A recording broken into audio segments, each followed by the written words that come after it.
Many blessings, it's the Floacist of Floetry, and I'm here chilling with Sefadek.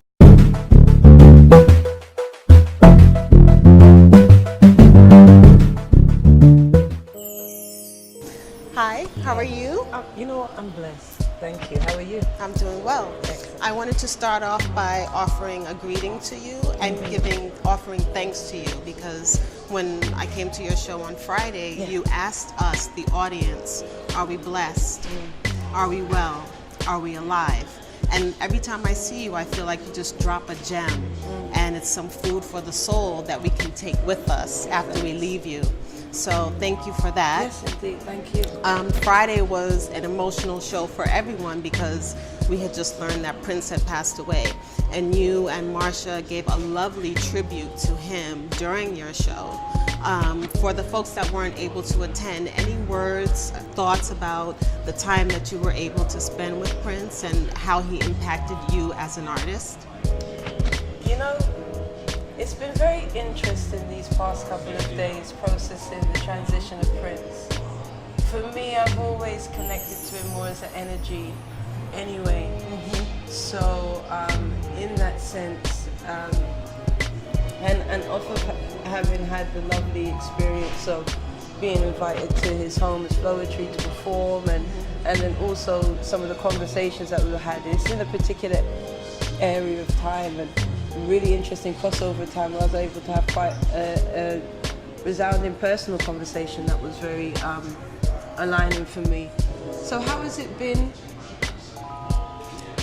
What I think is really beautiful is I think he achieved what he wanted to achieve, which is to be an artist, be about art, be successful, and still not have everyone up in your business, you know?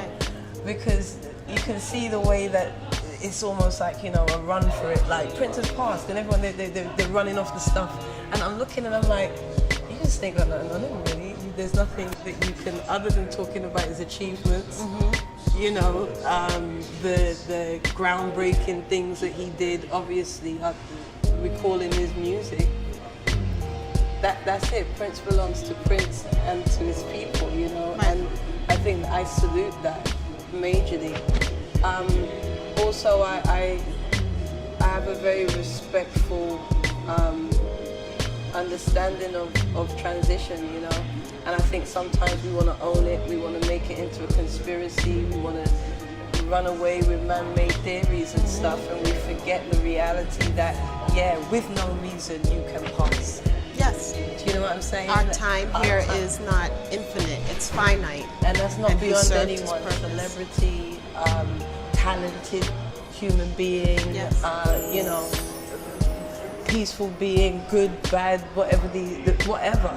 It's a humbling alignment, and I feel that in my personal experience, it's not something that as much as we linked, because at that show, that's the first time Marsha and I met Prince was in that building at BB King's. So you know, it's interesting like that, but I don't feel to run ahead of anybody else who knows him more and try to feed off of, oh, Prince has passed, you know, let me see how much time I can get off of that. It's just really, it's very personal, and it's humbling and it's awakening, and like, you know, you have your time, what are you going to do with your time? And it's interesting that you came full circle in that Prince relationship and experience. Oh, 100%. I have a lot of full circle things happening in my life at this current time. I'm very much on a crossroad, not a crossroad in the sense of a hesitation space, a crossroad of my past and my future, you know, ends and beginnings. So it's very interesting. I'm seeing a lot of that type of alignment. Yes. You know? So I also want to thank you for just getting back together, bringing the group back together. You made the announcement last year, and that's where I saw you at BB King's, and the demand was so high, New York hadn't gotten enough of you, so you came back, and I want to thank you for that. So how has it been reuniting with Marsha and touring? Oh, you know what's really incredible? I was just saying this last night to my partners. I really give thanks unto my 21-year-old self, Marsha's 22, 23-year-old self, for the fact that when we made our songs and we had this open vortex moment, we created very purely from our hearts, and made songs as a 21-year-old girl that I can perform as a 37-year-old woman, and if anything, maybe get a bit more out of, get further. Yeah, so I'm very, very grateful for the fact that we made music that we can have a reunion some almost 10 years after our last tour. The people, the incredible thing about longevity is as an artist, as a younger person, you're trying to prove or explain or share the calling that you have, you know, and you're seeking something. And quite often when it's given to you, you're so busy seeking it, you don't necessarily realize when you have it, you know, you don't appreciate, let's say, when it's occurring, because you've got so many other things going on. But to experience this reunion, and for Marsha and I, in the different spaces in our lives that we're in, which is beautiful, for us to be able to come back together. It's funny, because for everyone else it's this big breakup, you know. Right. For Marsha and I, it's not actually that. It's much more normal in the sense of we're individuals. I'm almost happy that you broke up, because that gave you a chance to go out and give us your solo offering. Marsha did the same, and now you've come back together, and it's just a richer experience for me. We have everything. We can do whatever it is that we choose to do. As entrepreneurial women, we were entrepreneurial girls, you know, with big dreams, and now we're entrepreneurial women with experiences and such behind us, and a multitude of projects that each of us have in our own alignments, and a beautiful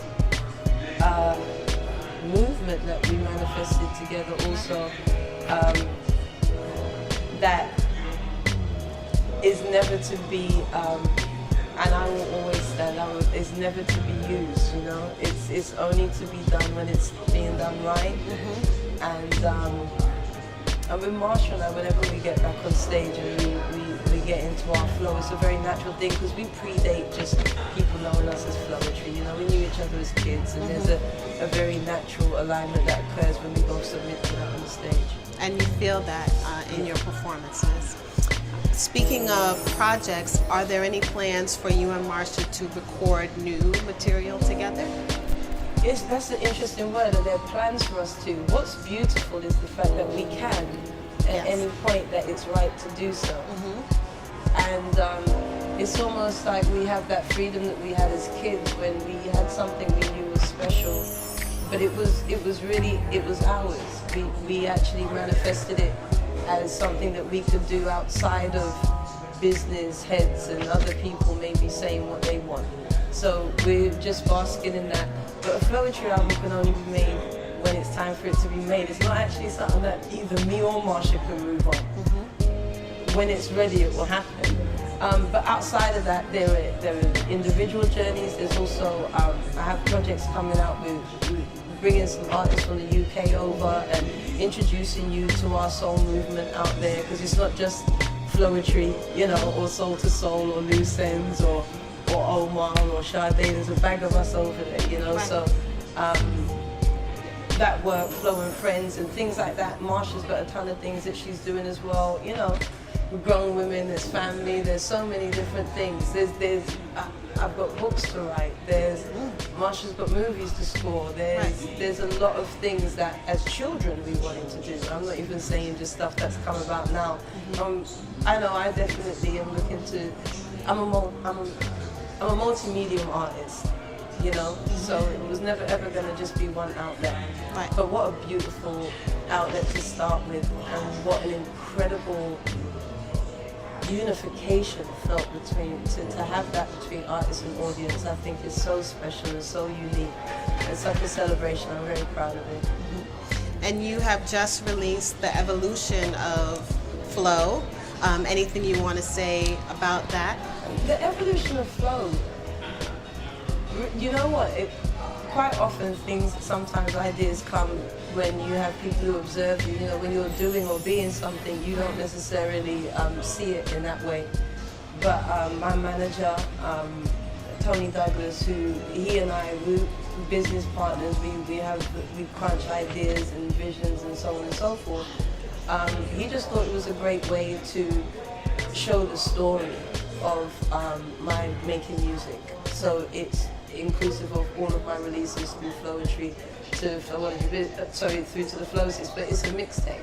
So it's just in and out pieces. It just feels good though. It flows very nicely. I listened to it today and I enjoyed it. Did you enjoy it? Yes. Very Give much. thanks. So I want to give thanks to you for being the woman that you are, the artist, the teacher, and offer blessings to you as you give to us every day. Give thanks for loving. Thank you.